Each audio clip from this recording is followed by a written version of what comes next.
Pozdravljeni, sem Tomaž Šinko, verjetno večino ljudem znan kot serviser kitar. No, naj povem, da približno 22-23 let se s tem ukvarjam. Začel sem v tovarni glasbil Melodija Mengeš, tam sem 8-9 let zadevo upravljal, dokler zadeva ni prenehala z delovanjem in sem začel na svoje. No, danes smo tukaj v mojih prostorih in bi vam rad v kratkem času predstavil približno, kako moje delo ali pa moj poklic poteka moj vsakdan. V osnovi je to predvsem glasbilarski posel, pomeni restauriranje glasbil, izdelava novih glasbil, treba je vključiti mizarski poklic noter, strojniški poklic noter in pa predvsem veliko elektronike. Tako da enih 4 poklice treba združiti v ene, predvsem pa ogromno ene ljubezni do tega poklica. No, najbolj pogoste napake, ki se dogajajo pri kitaristih in pa pri uporabi inštrumentov, so seveda napake z malomarnosti. Jaz bi vas rad opozoril, da morate skrbeti za inštrumente, predvsem kakšno vlažnost inštrumentu date. Predvsem v zimskem času. Naj vas spomnim, 55% vlage je idealne pogoji za inštrument. Druga stvar, najbolj pogosta, pa je razni padci, zlomi, se pravi, da nimate recimo strap lock, se pravi nosilcev za pas na kitari, ker se lahko pas zaklinjate. To vam je ena napaka, kitara pade dol, se zlom vrat, več ali manj so poškodbe, ki se dajo sanirati, ampak nikoli več ni inštrument tak, kot je v štartu.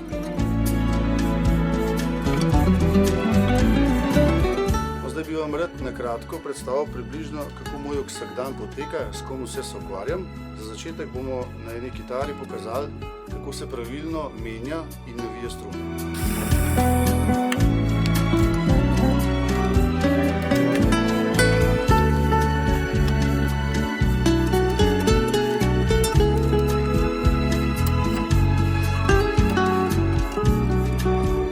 Struno, to je E6 struna, pride na to mehanko. Mi jo odrežemo približno 6 cm daljšo od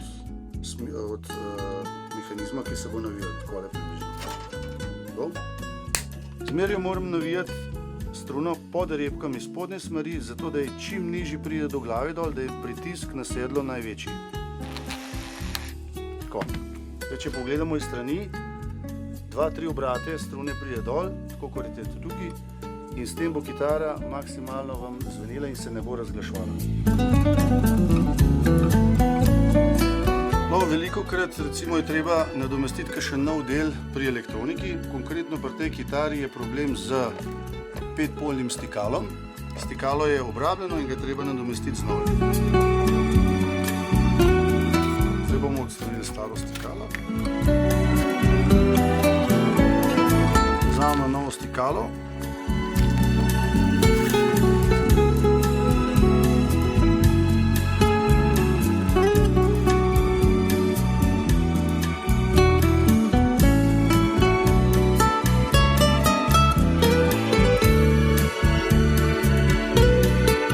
No, v mojem poklicu se zelo velikokrat spopadam z obnovo zelo starih inštrumentov, ki rabijo generalno restavratorstvo.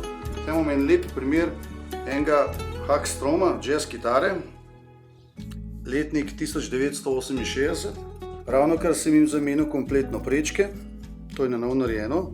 Kitara je bila v zelo slabi kondiciji, zdaj to smo že površinsko obdelali, spolirali, zdaj treba samo še detajle spolirati in bom jaz pokazal približno, kako to izgleda.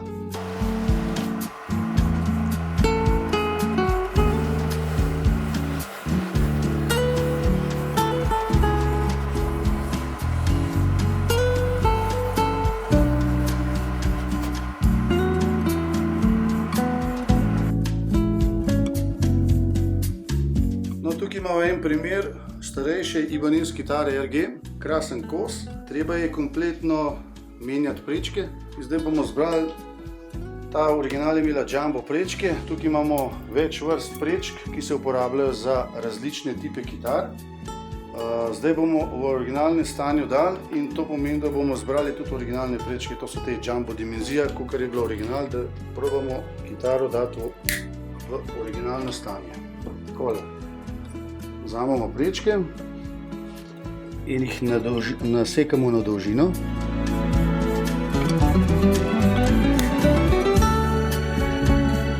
Zelo važno je, da se prečke točno, ker vsaka prečka je različna dolžina, da se ne zameša, zato da kasneje potem ni težav s tem.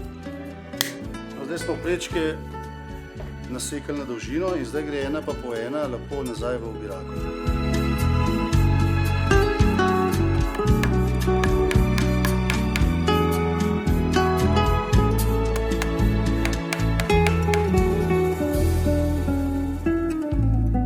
Tukaj imamo tudi en lep primer okrog 50-60 let starega kontrabasa, 3/4 veličine.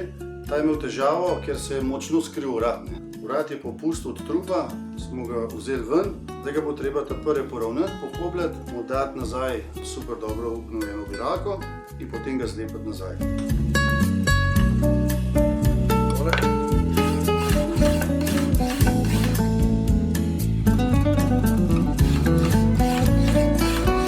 Zdaj probamo prilagoditi njegovo originalno obiralko, ki sem jo že prej poravnal, če lepo paše na vrat. Se pravi, ne sme biti kriva, ker če bo obiralka kriva, bomo imeli kasneje težave z višino strun.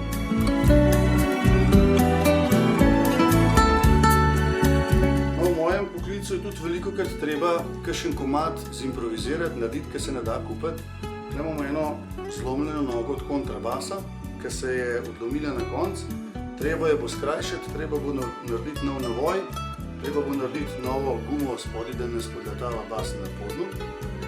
To bomo si pač pomagali z stružnico, odrejali bomo novo nogo, naredili, privijačali na kontrabas in noga bo kot nova.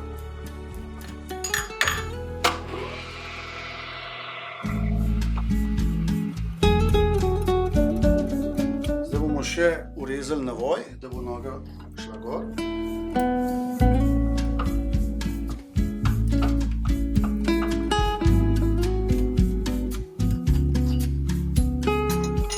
Probamo gumico, če ustreza gor. Evo, vzamemo nogo dol. In kot vidimo, noga je pripravljena za montažo na kontrabas.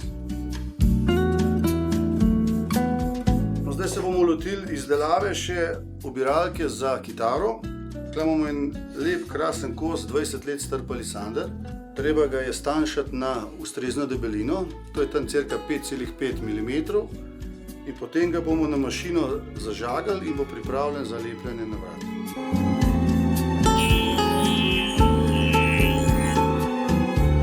Obiralko imamo zdaj pobrušeno, pohobljeno na ustrezno debelino. In tukaj pred nami je mašina, na kateri je 24 cirkularjev gor, za vse prečke naenkrat zažagamo. In to nam omogoča, da je menzura, razdelitev prečk 100% točna in tudi taka kitara bo intonančno se dala lepo nastaviti in bo vam krasno služila.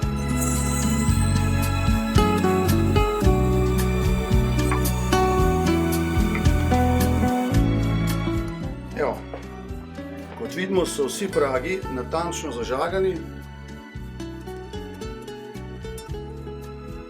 in zdaj nam ostane samo še, da obiralko prilepimo na vrat in dokončamo vrat.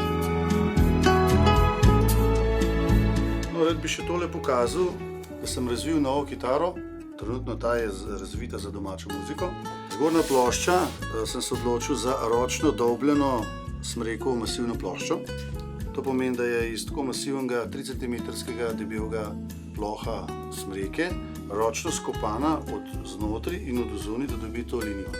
In to ji omogoča plemenitost tona, krasno resonanco, predvsem pa na dolgi rok, da se kitara zmer bolj poje, zmer bolj razpoje, bolj je glasna in bolj je plemenita. No, to je en začetniška faza. Tukaj imamo pa že kitaro, ki je končni produkt, to je pa tole. To je zdaj ta kitara, nekako takole zgleda. Razvil sem tudi svojo elektroniko, Schaller Schinko Pickup, ki ga nemška firma Schaller dela pod mojim imenom. Poimenoval sem jo Ton, tako kot je tudi moja blagovna znamka. In vsem priporočam, da si probajte tole poskusiti, pa boste videli, če vam ustreza.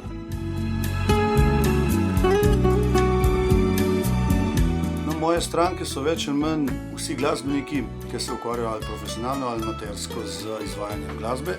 Naj bo to narodno-zabavna glasba, ima svoje nastavitve, naj bo to rock glasba, naj bo to metalna glasba, naj bo basisti, kitaristi, več ali manj vsi.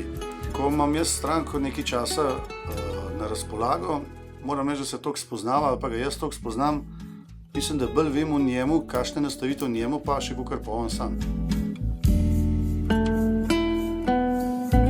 No, naj povem, kar se zvezdništva tiče, tako. Moram reči, jaz sem iz mojih izkušenj spoznal, da glasbenik, ki je boljši, ki več ve, manj komplicira, manj mu jasno, ker on točno ve, da je inštrument je zelo važen, da je dober, da mu služi, drugače pa se zaveda in tudi jaz to trdim, da 70% je najbolj pomembno, kdo za inštrumentom igra. Najbolj nenavadnih želj v bistvu niso, pa so. Ena izmed teh je bila, recimo, sem delal enemu pred leti, 15 let nazaj, je hotel imeti, da mu naredim podoben telo, kot je tole Stratocaster, s tem, da je hotel imeti namesto KTV izreza, je hotel imeti kravje vime.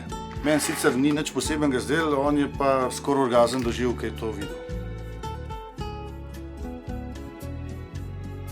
Kar se tiče popravil pa stroškov popravila, eden izmed najdražjih stvari ali pa najdražje stvari so ponovadi restavratorstvo starih inštrumentov. Lansko leto smo restavrirali eno kitaro, ki je gospod hotel imeti, da je v originalnem stanju. Se pravi, smo mogli vse, kar se črv tiče, restavrirati, obnoviti, vse dele, detajle smo mogli.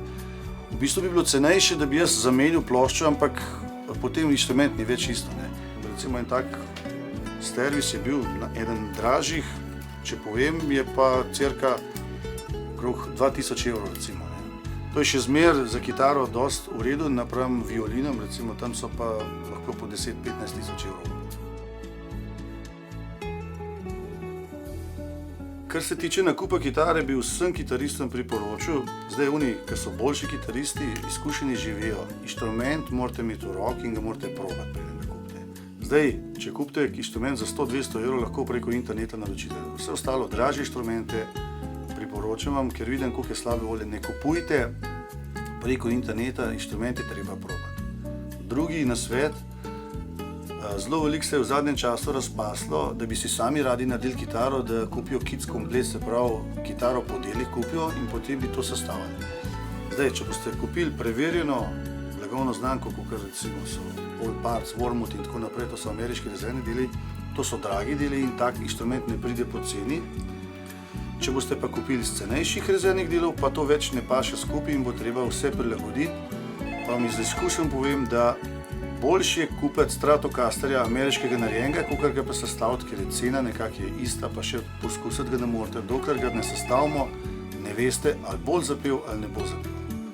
Tako da inštrument imejte v roki, probite ga, če ga lahko večkrat in se potem odločite za nakup.